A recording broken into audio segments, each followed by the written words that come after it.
I'm walking through the world, being myself, and I literally have people come to me who love me and who are on my frequency. Hey, I'm Nico, and on this channel, I talk about spirituality, self-development, and all kinds of weird yeah. Why do some people get triggered at your authenticity? Authenticity, the way that I see it, is a state of unbecoming, of peeling back the layers of conditioning that have been placed on you since childhood, to reveal your true essence, what you really are, this childlike, pure state where you act from a more natural space. When we start to do this kind of work and peel back these layers of ourselves, we start to notice that some people get triggered and we don't resonate with the old circles of people that we used to resonate with. They fall out of our lives. And authenticity will actually make you more magnetic. You will be like a magnet, repelling those people who are inauthentic and attracting more people who are like you to your reality. And when you start becoming more authentic and more childlike in your essence, you start triggering the people who are still shelled in a fake version of themselves, who haven't done the self-inquiry and who aren't being true to themselves. So let's say, as an example, you are hanging around Essex girls with orange tan and square eyebrows, and they dress a certain way, and you start seeing, okay, these girls are getting the guys, maybe I should be like them, maybe I should start talking like them, I don't know. And this is all kind of unconscious. It's just your kind of primate brain trying to make you fit into a group so that you would be loved, so that you would be liked. Another example could be, if you're a guy, maybe you start hanging out with the mandem, the roadman, in it bruv, yeah, and you start talking like them, you start dressing like the mandem, you start you start using all the lingo. But is that really truly you? Or are you just doing it to impress them? To fit in? We all want to fit in, it's true. But wouldn't we rather be ourselves and then find the right people, the weirdos that are our weirdos, and have them come to us because we're shining our light and they're just gravitating to us like moths to a flame, and then we're loved because we love ourselves?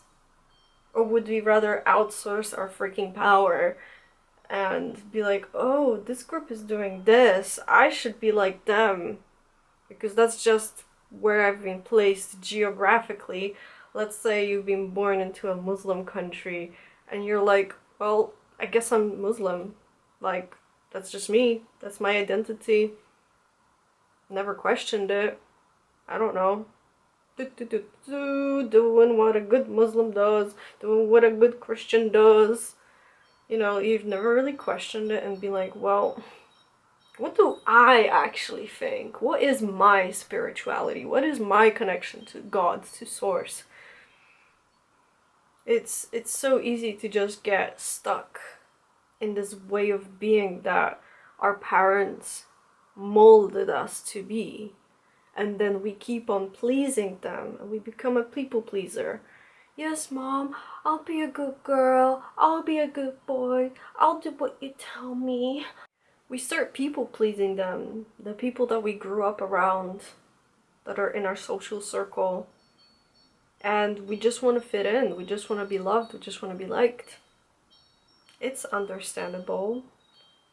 You know, we're social creatures and we all want community. But sometimes when you start to evolve, you'll notice that you have to start sacrificing the things, the people, the habits that no longer serve your highest good and who you are becoming.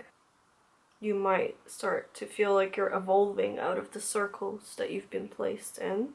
And when this process starts happening,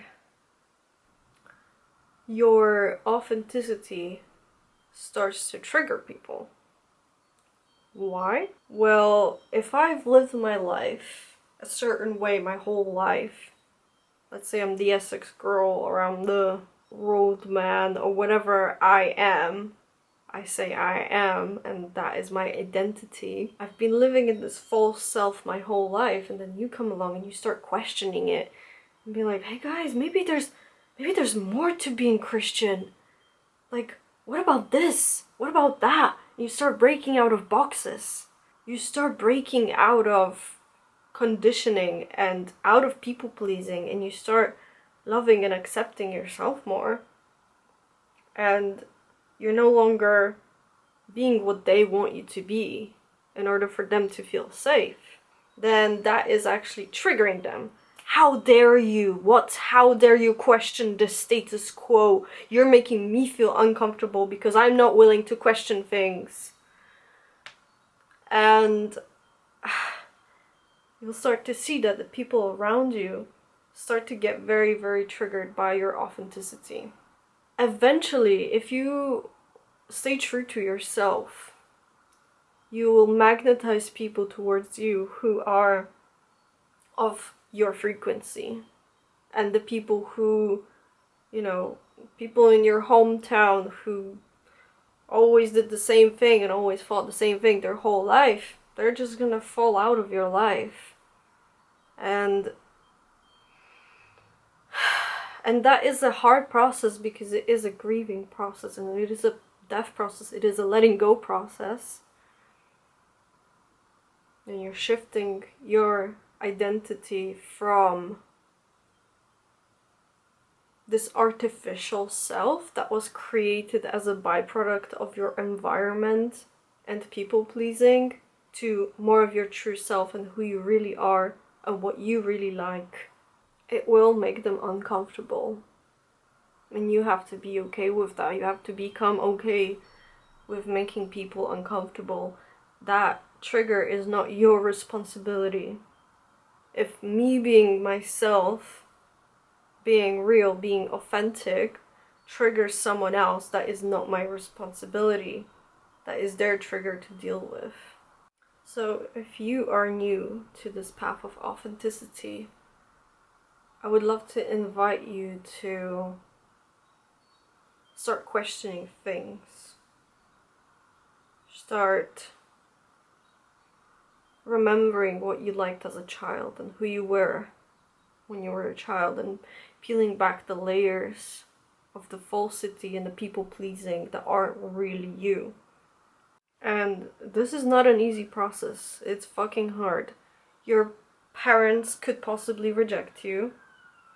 Your family, your friends, your coworkers. It's true. They could reject you when they start seeing you being more real. And the more I've gone on this journey, the more I realized, okay, only certain people actually resonate with me now. And I need to become okay with that. That I'm not gonna just hang out with everyone after work and smoke weed with them, because smoking weed is not authentic to my true being.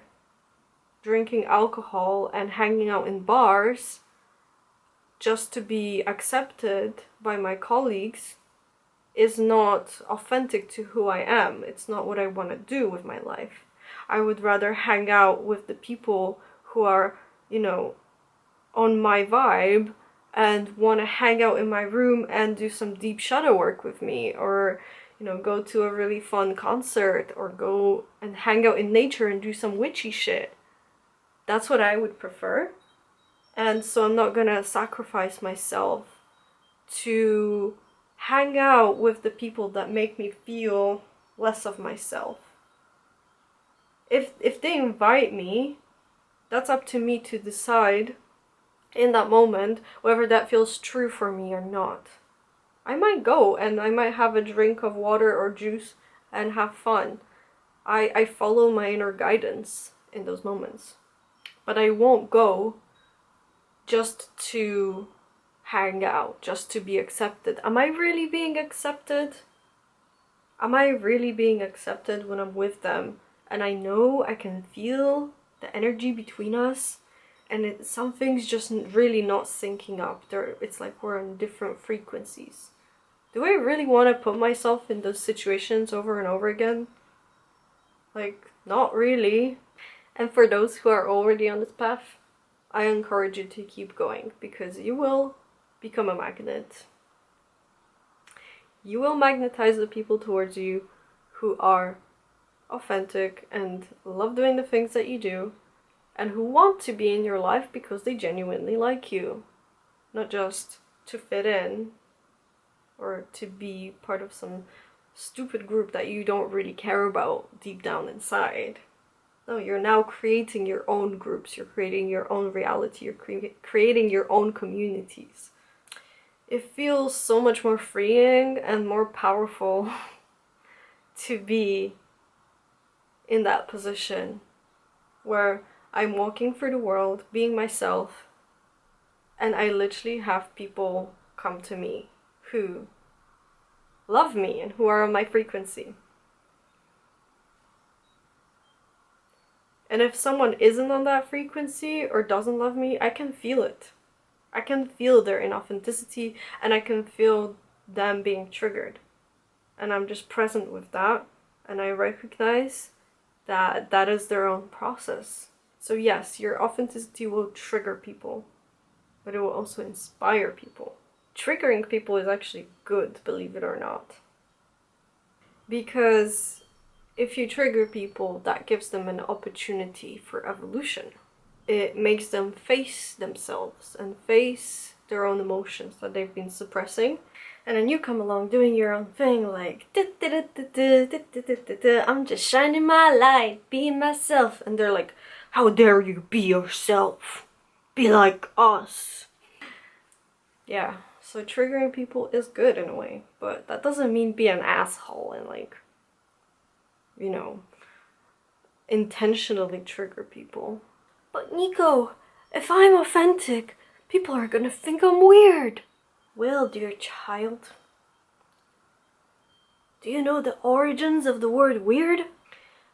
Well, it comes from the Old English word weird with a Y, and it means the power to control fate and destiny. If you're weird, you're in control of your own destiny. You're on your own divine path. And that is also going to trigger people. It's going to trigger jealousy, envy, which are also not your responsibility. All you can do is focus on yourself, loving yourself, and being loving and kind to others, taking them as part of you. And as long as you're doing that, who cares who gets triggered by the real you? We need your light. We need your art. We need your childlike essence.